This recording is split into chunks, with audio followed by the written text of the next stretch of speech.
What's up guys, it's Jensen and today is March 1st, 2019 and 2 years ago, today, I started hormones. It's been a good minute, but there's some changes I've never mentioned up until this video, so stick around.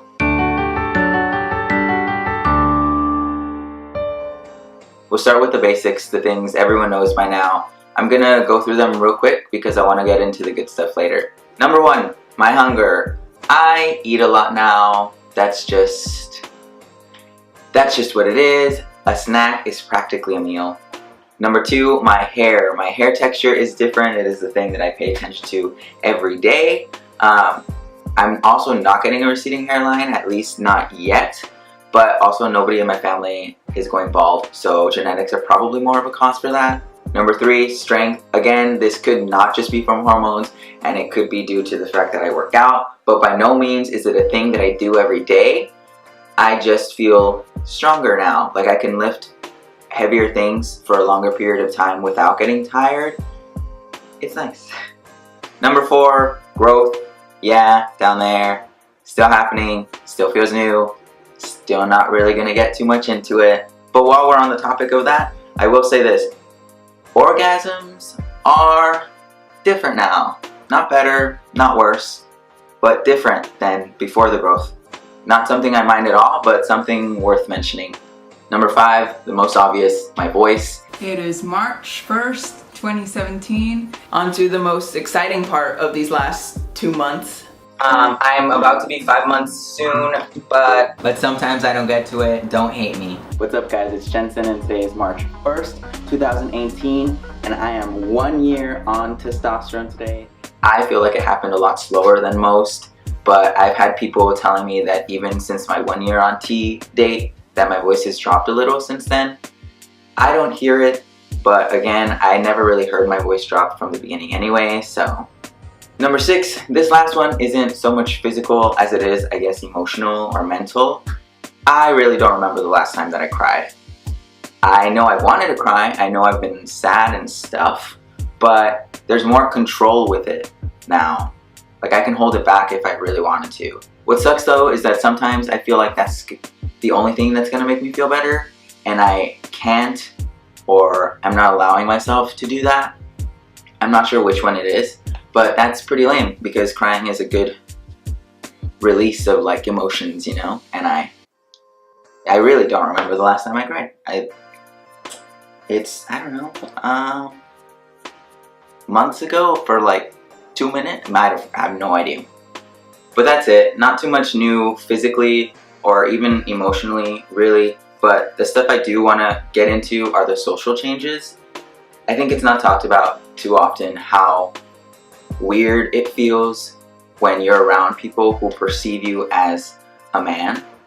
I'm not one to fall into how the world would want me to act as a man, but it's hard to ignore. We live in a very social world. We are who we hang around. That's what I think anyway.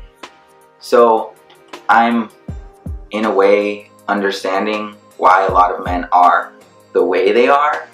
I can't really list out changes for this one, so I'm kind of just gonna rant, if you don't mind. But I do think it's worth giving it a listen. I'll start with what I mean when I say socially transition. I mean, after medically transitioning, after starting hormones, you start to pass to not only your social circle, but the social world.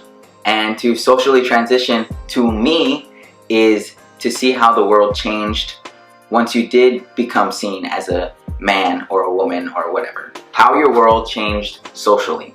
Now there's another form of socially transitioning, which is before you start hormones, before you start passing, but that didn't really apply to me because I came out only a few months before starting hormones. But if you want to know more about that, Chase Ross made a podcast series, video series, talking about that, and I will link that up here or here, not sure where, but if you want, you can go check it out. Water break.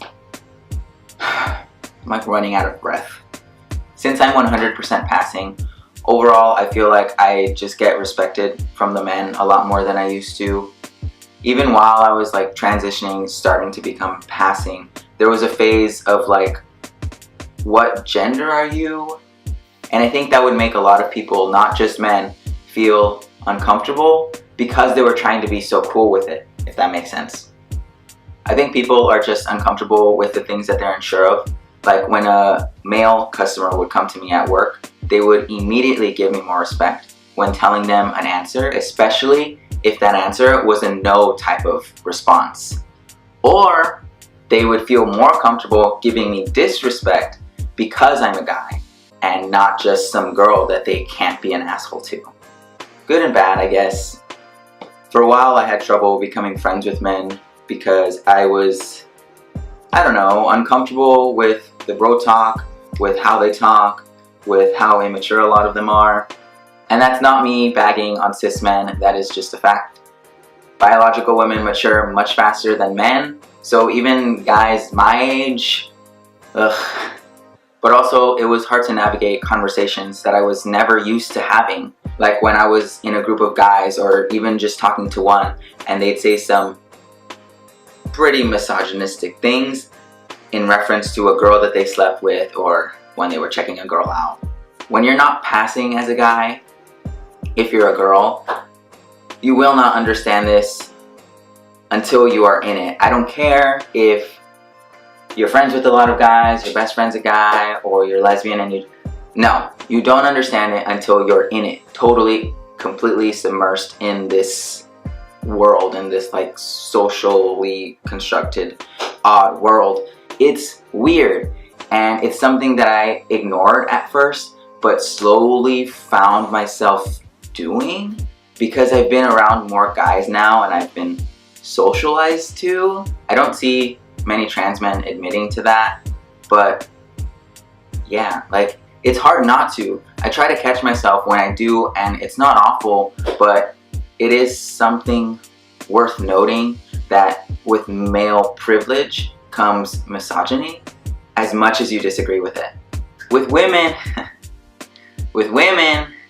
at first, they would just see me as a young, cute, probably gay boy because early on in my transition, I looked like a baby going through puberty, which is what was happening.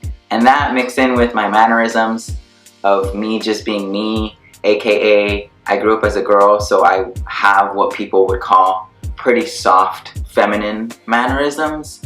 Lots of these, lots of hand gestures, you know, things I couldn't really control. So naturally I was more comfortable with women and they just saw me as a gay guy, which I have no problem with. The issue kind of came up when I realized what kind of man I wanted to be, and I decided, like, I don't know if this sounds weird, but I decided, wow, like I want to be the type of guy that a girl can be best friends with regardless of my sexuality. A guy that dudes can be best friends with because I bring out a softer side in them.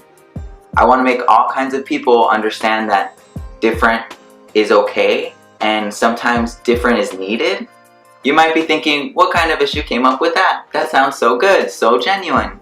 Yeah, well, unfortunately, not everyone is used to different. So I got a lot of men thinking that I was gay and that was making them a little bit uncomfortable. Or, more often than not, I got a lot of women thinking that I was flirting with them right off the bat.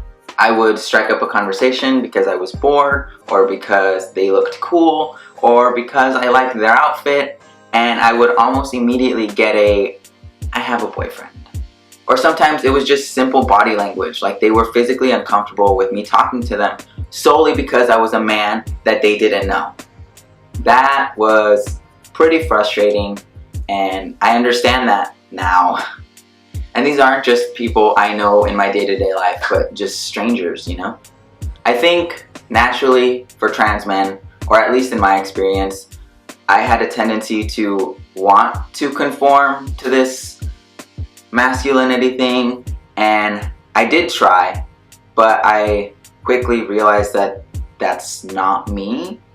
It was more of me discovering myself for the first time and realizing that people like that. You know, people liked me, the real me. I had to learn to navigate a world where I had male privilege, something that I've never had before. It's a world I've only been in for a short amount of time. compared to everyone else. Not even like my full 2 years, because I have not been passing the full 2 years on T. My world shifted, and as strange as it seems, as my dogs are barking. Why are they barking? My world shifted, and as strange as it might seem and as uninviting as it might seem sometimes, I'm drawn to it. It sparks my curiosity, and it makes me want to understand it more and more every day, but also knowing that I won't be able to in a way that cis men have. Because most of my life thus far, I was socialized as a girl, so those are the things that I have and I can't remove from myself. But it's cool because that's what makes me me, you know? There's a lot that I'm sure that I left out, or maybe you guys wanted me to be more specific about something. Let me know in the comments below how I can further educate you guys on the perspective of socially transitioning, or just transitioning in general.